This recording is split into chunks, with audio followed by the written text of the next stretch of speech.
PSG needed to deliver, and deliver they did. 3-2 against Bayern Munich. What a game. And Chelsea, 2-0 against Porto. All to play for in the second leg, but Chelsea are looking good. Thomas Tuchel happy. We got Jimmy Conrad Champions League Wednesday recap begins right now. What's up, everybody? Welcome to Qué Golazo Champions League Wednesday recap. Another great evening of the beautiful game. Jimmy Conrad, wow. PSG 3-2 against Bayern. And just like Billy Madison, I'm the smartest man alive. I guessed it, Jimmy. I thought I was crazy. So did my family. But hey, guess what? Who's the winner now? Obviously, they were talking about something else, not football related. But hey, PSG 3-2 against Bayern, Jimmy. What a game. I bow down to your greatness, Luis. You did call it. Me and JJ were both like, is something wrong with Luis today? What did he have for this morning? Did he eat? Did he sleep well? But no, I mean, fair play to you. And when I saw the lineup come out and Mbappe was going to be the 9, and they had Draxler come in, who's an excellent passer of the ball, along with Di Maria and Neymar.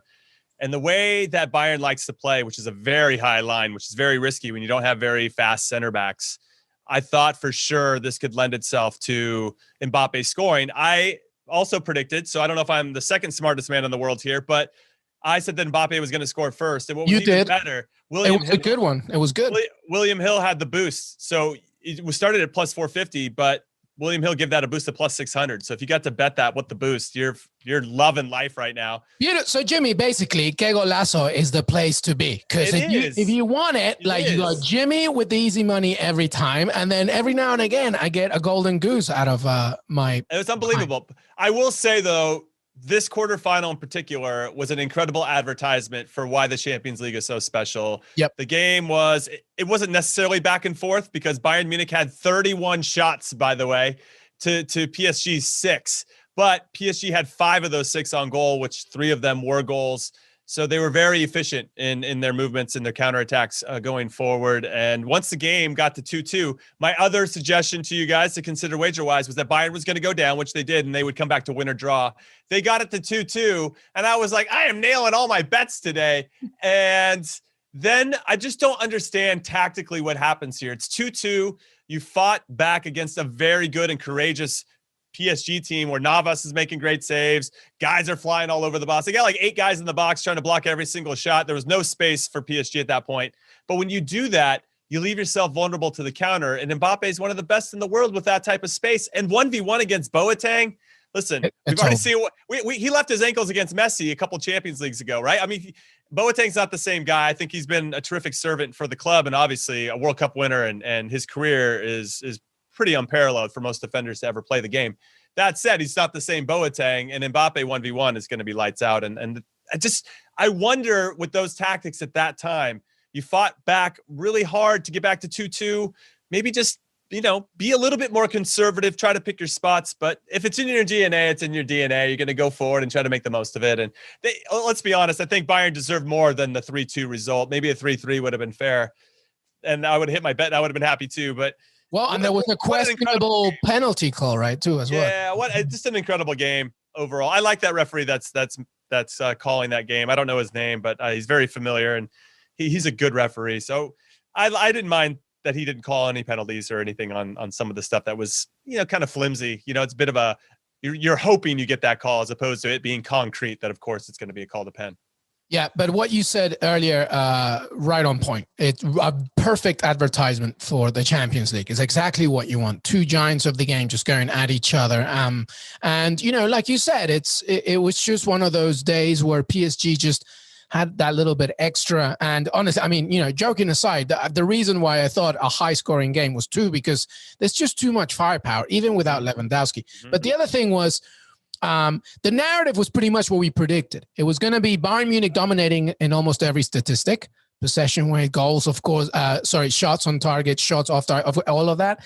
But Pochettino doesn't care about that. He just wants to hit you when he can. And when you have Kylian Mbappe, Neymar, Di Maria, things are going to happen. And that's pretty much what happened. And I think they were, funnily enough, Hansi Flick, he checked himself. He was like, Alphonso Davies should have started this game because like we need to retrieve this ball as fast as possible. And he saw that and he did it, maybe a little too late. But to your point, Bayern looked like they were going to equalize once again towards the end, but PSG held on and a very good win in what seemed like Antarctica at some point in that game. It was just crazy. It was a crazy game, and I thought that because Kylian Mbappe scored so early, 2 minutes into the game, it looked like Bayern weren't settled to start. They looked a little nervy, a little unsure of themselves. Their passing maybe wasn't as crisp to start, whereas maybe because they knew they were going to have a lot of possession, or maybe they didn't know that yet. But I just thought PSG was ready to go right from the first whistle. I thought Neymar was excellent, 2 assists on the first 2 goals. He's obviously someone who's highly emotional, and JJ came on here and said, domestically they just poke and prod him a little bit more, and the referees let the other teams get away with that. The Champions League in Europe, he seems to be a little bit more level-headed, and man, he was good today as well. So I wanted to give a shout out to Neymar, who I thought played within himself, which he doesn't do very often, and I thought that was a very good performance. That said, if Robert Lewandowski would have played this game, I think it would have been 5-3. Maybe, yeah. He just Choupo-Moting just. He give him a little credit though. He got the goal, the first. He did get a goal. I'm not going to take away from that, but he had so many other opportunities that I think if they fell to Robert Lewandowski, he just knows what to do a little bit more, or has an idea what he wants to do. Sometimes I feel like Choupo-Moting hasn't made up his mind until the ball gets to him, whereas Lewandowski's already made up his mind. He knows exactly what he's going to do in that situation, and that's the difference between being very good and being world class, right? And then when I watched Leroy Sané, the number 10, I could watch this game over and over and over. By the way, if you guys haven't seen this game and you're just listening to us recall what happened, there are a few live sports. First of all, why? but there are a few games that I wouldn't want. I have to see sports live, right? But for this one in particular, I would go back and watch because there's just so much to unpack there from both sides in terms of tactics and all that. And I just think it would be worth watching. But with Leroy Sané, there's a reason why Pep Guardiola let him go from Man City. Yeah, maybe he was pushing for a move to get back to Germany and he wanted to play for Bayern and whatever. But I just don't think Pep allows a player like his quality to go if there wasn't something missing in his game. And I can see it now a lot more clearly. He gets himself in great spots, but he lacks that final decision. He doesn't have that killer instinct. Like, I've got here, now I'm going to crush your souls and put it top corner. Like, he misses. There's something missing in Leroy Sané's game. I've never been able to put my finger on it. But if he had a little bit more of that I'm going to crush you vibe to him, he just seems like a really nice guy. If he just had a little bit of that, I feel like he'd be so much more dominant. But because he lets teams off the hook or what, I don't know. It's really interesting, this game. There's one piece that's missing for him to really hit that stratosphere and to be compared with Mbappe and Haaland, but he's still one off of that because he's missing. So I don't know if you feel the same way. No, I do. I was actually going to try and help you there because I actually think the same thing. I think he's just naturally a winger, naturally a creator. Like, I think it stops with the killer instinct. And you mentioned Lewandowski missing. I tell you who else was missing. If you're not watching on YouTube, yeah. Serge Gnabry was, he has that. He has that killer instinct. And there was many moments when, you could just picture Gnabry like cutting inside and just going off and taking that shot that you said Leroy Sané was missing. He's a great player, right? But yeah, absolutely true. And it's why Guardiola probably rested a little more on Riyad Mahrez, who's probably a little bit more comfortable getting those goals. But hey, listen, like you said, you have to go back and look at this again because it was a very, very good game, very open, and in a way, distinctive cultures just going up against each other, and managers trying to correct themselves during the game. Kylian Mbappe is just, oh my God. I mean, we've already talked about it, but really, honestly, it was just definitely at the beginning, the collective trio unity between Di Maria, Neymar, and Mbappe that really caused a lot of damage to Bayern. But again, second leg, I'm imagining again another goal fest. I think that there's no chance because Bayern has to obviously, look for goals, and PSG, Pochettino, they don't know how to keep a stalemate like a row. They're going to want to go for it. You're going to want to go for it as well. I think we'll see a lot of the same tactics from PSG because they have the lead and they're so good at counterattacking and counterpunching. And it's going to force more frustration, I think, and allow Mbappe to be isolated again with some center backs that he's just faster than, and he's just better than, and it's not always just speed. It's also speed of thought. And Mbappe's got that in spades and had a hat trick in the first leg against Barcelona at the Camp Nou, had a brace today at the Allianz Arena. It's really impressive what he's putting together. And he is a very special player. And I'm sure we've had conversations before, and we'll probably have them after this as well. You didn't know who was going to replace Messi and Ronaldo. And it's really starting to emerge that Mbappe, Haaland are just two of the names that we're going to be treated to as very, very special players. And I'm excited about the future. Yep, absolutely. All right, let me ask you one final question before we move on about this game. As we look ahead to the second leg, has your mind changed on who's going through? Well, no. I'm on the fence still. I feel like Bayern, because of what they put together, 31 shots is no joke. 65% possession, 15 corner kicks. I mean, there was only one team that was really trying to push the game. Tactically speaking, they dominated. Yeah. Yes, and if they can score that first goal, then that puts a lot of pressure on PSG. And that next goal, I think, is going to determine who wins the draw. I think it's still a coin flip. Even though PSG have those 3 away goals, I still think it's a coin flip. I think there'll be some adjustments. This is Hansi Flick's first loss as a manager in the Champions League. That's crazy. I think in 17 games. So I think he's going to make some adjustments, look at a few things. If Serge Gnabry's back, obviously that'll make a big difference and maybe give them a little bit more of a killer instinct up top. No disrespect to Choupo-Moting or Leroy Sané, who were both very good today, but I just feel like who they're being compared to, Lewandowski and Gnabry, maybe is a little unfair to them because those guys seem to deliver a little bit more consistently. I thought Thomas Muller was good today too. I mean, Kimmich, Goretzka was maybe a little bit off of it today, but again, that was more tactically because Hansi Flick knew that he needed to retrieve the ball when they lost possession, and that's why they just didn't have enough. But yeah, to your point, absolutely. And by the way, Verratti maybe coming back. He might be back too. I mean, yeah, there's a lot of options, and Marquinhos got hurt, who had scored, and that's a big loss. It's a big loss. We'll see if he's ready next week as well. I don't know. There's a lot of question marks. I still think the whole thing's wide open, and I love that because hopefully that means more goals. Absolutely. Well, if you have any comments or questions ahead of the second leg, Jimmy Conrad, Echegaray, and Qué Golazo Pod on Twitter. Hey, and leave a question on Apple Podcasts too if you want to, by the way. That's a good way. We're reading so many good comments. We love it. Just keep it growing. Anyway, we're going to take a quick break.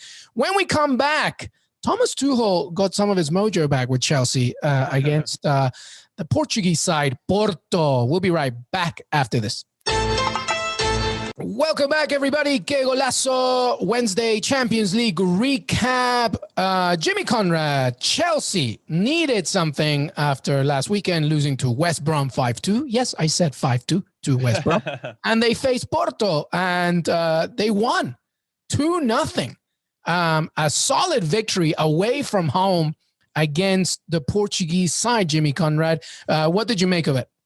Well, first and foremost, let's start with my betting. I thought Pepe was going to get a yellow card. He didn't. Apologies to everybody. But I did tell you guys that Chelsea was going to win in under 2.5 goals at plus, I think, 255, and that did hit. They won 2-0. I don't know if 2-0 was really the fair result. I actually thought Porto was very good in this. They gave up one chance in the first half, and Mason Mount turned it into a goal. That was their first shot they conceded in the whole half. Great goal. And it was a great goal, but against the run of play in a lot of different ways. I really thought that Porto, very similar to Borussia Dortmund yesterday against Manchester City, didn't look scared, just went for it. And I love that type of swagger. Sometimes we see some of the quote unquote smaller clubs come out and play defensive and hope for things to happen, right? Feels like Jose Mourinho-esque in some ways. Like, let's just hit him on the counter or whatever. And they just so one-sided. But this Porto team went after it, and this was without some of their better attacking players. So I was really impressed with them.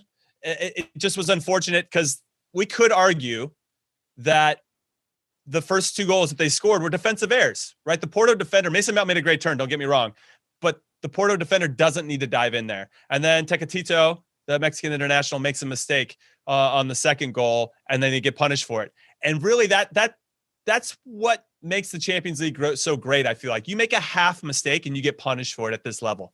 And it's a real thin line between success and failure. And Porto definitely deserved more out of this, maybe a 2-1, definitely a goal out of this. I thought they created more than enough chances to make that happen. But Chelsea, to your point before the commercial break, Thomas Tuchel kind of regained that magic, and he's back on the clean sheet streak again, So fair play to them. They did dodge a few bullets. Mendy made a couple of good saves, and some defenders made some heroic plays. But Porto's going to feel pretty disappointed they didn't get something more out of that. At least the goal, right, to keep the second leg a little bit closer. Absolutely. I thought the first half Porto dominated. I thought they looked creative. They looked good. They looked hungry. They wanted to attack. And the first goal, to your point, Mason Mount, they completely went against the run of play. A beautiful turn from Mason Mount. I've got to check if he has some South American in him. It was very, very nice. But statistically speaking, 12 shots for Porto. They didn't have as much possession, but that actually, the pendulum was going the other way in the second half. And to your point about Tecatito's mistake, Kevin De Bruyne showed it as well on Tuesday. You can't do that. You cannot do that in this type of environment. And, he knows that. And unfortunately for him, it didn't go his way. And Chelsea took advantage. And, they looked more comfortable. Because the problem is when a Tuchel side takes the lead, he's going to be very comfortable about, maintaining that. At least for the foreseeable future in that game. And that's exactly what happened. And then you start adding, players that are returning to the pitch, like N'Golo Kante, et cetera. And then it's going to be much, much harder. But I honestly, 2-0, it's still a lot to play for. I think Porto will come out and try and see what they can do, but they have to get a goal in the first half in that second leg, because otherwise they have to score the first goal. I mean, it's very similar to Bayern. Yeah, it's over if Chelsea score again. If Chelsea scored the first goal in the second leg to make it 3-0 with the 2 away goals, I just don't see this Porto team scoring 3. I just don't see it. Not over 90 minutes against a Chelsea team that is as organized. I don't know. Maybe if Porto wear the West Brom jerseys, maybe they could put 5 against Chelsea. But I just don't see it happening. I do want to give a shout out to Thomas Tuchel, though, for sitting his captain, Thiago Silva. Thiago Silva hasn't been Thiago Silva this season. Consistently, that is. Almost too casual in some ways. And maybe he's lost a step, whatever. We could make a lot of different arguments as to, new league, new team, all these types of things, and build some excuses for him. But I thought that's a bold call. You sit your captain in a very big game that you need to win. So and Thomas not only Tuchel, that, but it's Christensen. I mean, no offense to him. I know, for sure. I mean, Thomas Tuchel doesn't care about your feelings. He just doesn't. And as much as I kind of give him a hard time for his pragmatism, I kind of like that he's that cutthroat. Like, you either do what I'm going to say and you're disciplined and you hold people accountable and you do your job. And if you don't play to those expectations, you're out. I don't care if you're my captain. I don't care if you're Callum Hudson-Odoi that came on at halftime. I'm going to take you out 30 minutes later. I don't care if you're Tammy Abraham, Timo Werner, Christian Pulisic. I don't care. I'm going to play the guys that can do the job the best, and that's that. Only Kante, I think he says, okay, you can come. No, I'm kidding. Well, he's got a soft spot for Timo Werner as well, but I think you have to have a soft spot for Timo Werner. He's had that kind of season. Somebody needs to. Somebody's got to have his back, because if you stop playing him, then you might lose Timo Werner forever. So I get why he plays a little bit more. But quickly before I forget this point, there were suspensions, or there weren't available players for Porto, so they'll be available for the second leg, correct? So that will be a major part of it as well. Sure, but I don't think it's going to be enough. I think you and I both know that Chelsea's going to go through and 2-0's too much. I think it's just going to be a little bit too much. I think that they're just too organized. So fair play to Chelsea for doing what they needed to do to get a result. That's a sign of a good team. Which is pretty amazing. If Chelsea make it to the semifinals after everything that they've gone through, Frank Lampard leaving, of course, and then Thomas Tuchel taking over. But, I remember us talking about Chelsea, and I said that, continentally speaking, they are a team that's made up for this type of tournament. So that's looking more and more like that. All right, well, that was it. That was our Champions League Wednesday recap. Amazing. Jimmy Conrad, always here with the fire. By the way, we have so much more, including Europa League preview. We have a ridiculous weekend preview. You better tune into this one. El Clásico. And by the way, this weekend recap is our El Clásico recap, which is right after that game, after the Clásico. We're going to be here talking about it as well. So there's a lot to talk about. Jimmy Conrad, always good having you, brother. Always a pleasure. Thanks for listening, everybody. Hey, everybody. I want to thank Jimmy Conrad for joining me today. Don't forget to follow us on Twitter, Qué Golazo Pod. Follow us on Apple Podcasts, Spotify, Stitcher, YouTube. You can watch this episode on YouTube/Qué Golazo. We're on CBSSports.com and so much more. We have, as I mentioned, so many more episodes to come. Make sure that you stay with us. Thank you for supporting this show. Have a great, great rest of your week.